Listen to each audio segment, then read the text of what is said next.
I don't know about you guys, but I just caught up on all the Modern Warfare 3 news and I am so excited. And it's kind of hard to come back to this game after seeing all that awesome stuff, all the good news about what's coming. I'm so excited for the future of this game.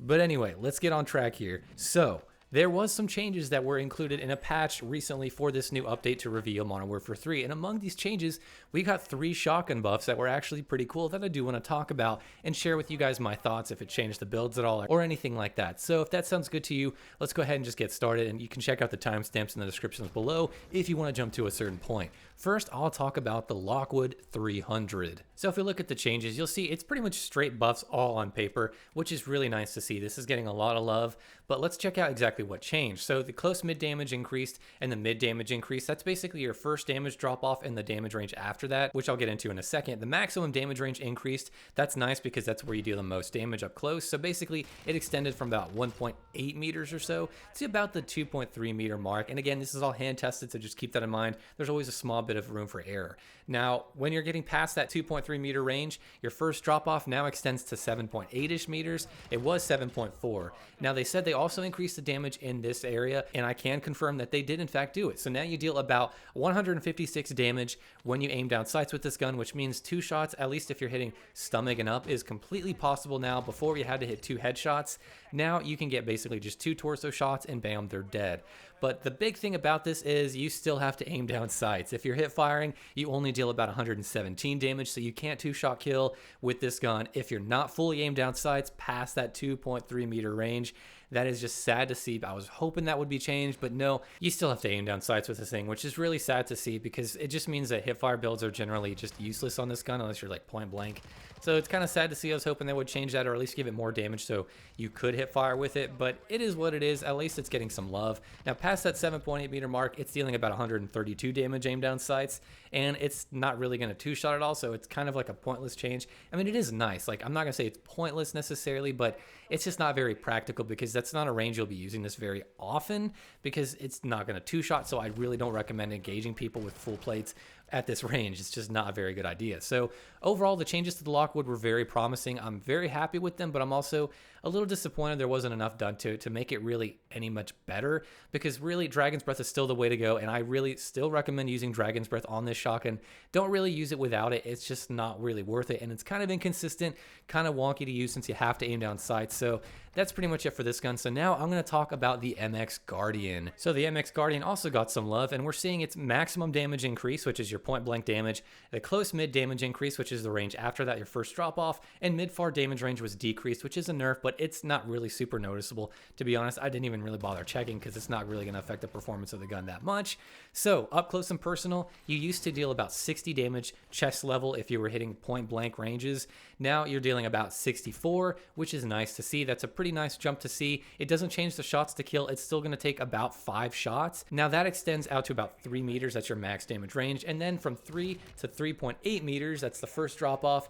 Your damage went from about 56 now to about that 64 meter mark, just like with the max damage range. It might be a little bit off there, maybe with some rounding issues, but it seems to be about 64, which is a pretty substantial jump, which means that from about 0 to 3.8 meters, you now just take straight 5 shots. Before it was 5 to 6 in that little range at like 0.8 meters or something. Now it's just straight 5, and it deals a good bit of more damage. So it is going to be more consistent up close, but that's all that really changed with it for the better, because outside of that, it's still going to take, 6, 7, 8, whatever, however many shots. And this is only for full auto. None of these changes for the MX Guardian affect the burst or the semi-auto, so don't really worry about that. But basically, with full auto, you're going to notice it's pretty good now up close, like point blank, because of the damage increases.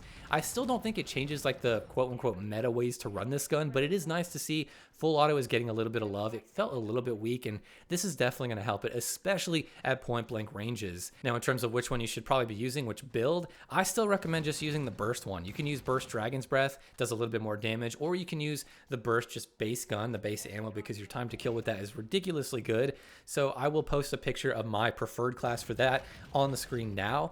And so that's basically it for the changes for the MX Guardian. Now I'm going to talk about the one that probably got the best love out of the bunch, which was the Expedite 12. So what exactly changed with the Expedite? Well, we got a mid damage increase, we got a mid far damage increase, and a close mid damage range increase. So what exactly does that mean? Well, basically, to sum it all up, this gun 2 shots up close now, as of I think one of the other updates we had a few updates ago. So it basically deals 200 damage up close and then about 156 after that. So essentially you have a 2-shot range, which is really nice for this gun. And then also now after this particular buff, now as long as you can get a hit marker, you can also get 3-shot kills. They increase the damage in the further ranges to where essentially it does over 100 damage. So you can actually 3-shot people technically on paper out to 24 meters, which is no joke. This happened before with one of the updates where the Expedite got a really long 3-shot kill range, and now that's back, but of course you also have the option of that really strong 2-shot range up close. Now the only thing I will point out, the close mid damage range increase it says it had on the patch notes, I can't test it. I for whatever reason, it's not showing up for me. Like I can't get an increase whatever to that range. I'm not really sure what's going on. Maybe this is something they're going to implement later, but for me, I can't tell a difference. Maybe they meant a different range and it just got confused. I'm not entirely sure, but right now, all you need to know is it can 2-shot up close out to about, I think with the base gun, it's about 4.1 meters. So that's your 2-shot. And then outside of that, as long as you can get a hit marker, you can 3-shot kill. Now on paper, it sounds nice, but it's not super like consistent when you use it. It's actually a bit inconsistent, and I noticed more often than not I'm getting 4 shots. It's usually ever like a 2-shot or 4-shot with this gun, but the 2-shot is the real selling point for this thing. It's just so good, and I'm glad that they're actually giving this thing some love because it was so awkward, and now it's in a very good spot. And to be honest, I think this is a pretty awesome shotgun as long as you can close that gap, because that range, it's very inconsistent with a slower fire rate, but up close with that 400 millisecond time to kill, that's right, 400 milliseconds with the 2-shot, it's just downright disgusting because it does so much damage and shoots pretty fast compared to something like a pump action. So that's really awesome to see. As for what version of the Expedite you should be using, whether it's Dragon's Breath or the base gun, the base gun has that great 3-shot potential, which Dragon's Breath does not have. Dragon's Breath has pretty piss poor damage outside of its like 5-meter 2-shot range. So while you do get more damage and a better 2-shot range with Dragon's Breath, your range goes out the window past that 5-meter mark. So it's very hard to use outside of that. But the base Expedite excels at that range compared to Dragon's Breath.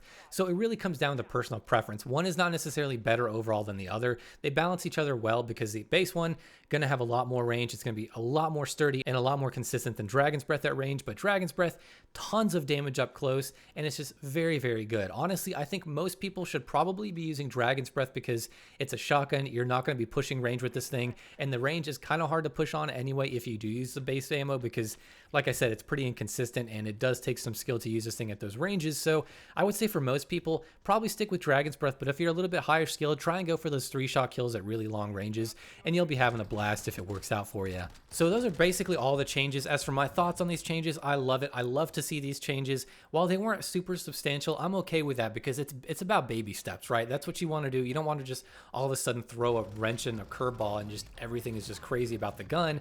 You kind of want to ease into it, see how it performs, and then ease it a little bit more and see how it goes. And that's what they did. And with the Expedite in particular, this is finally starting to feel like a great shotgun. And in my opinion, it's actually a pretty damn good shotgun and one of the better ones, I would say, because again, it does so much damage, and for how much damage it does, it shoots so fast up close. So we're talking that 2-shot particularly.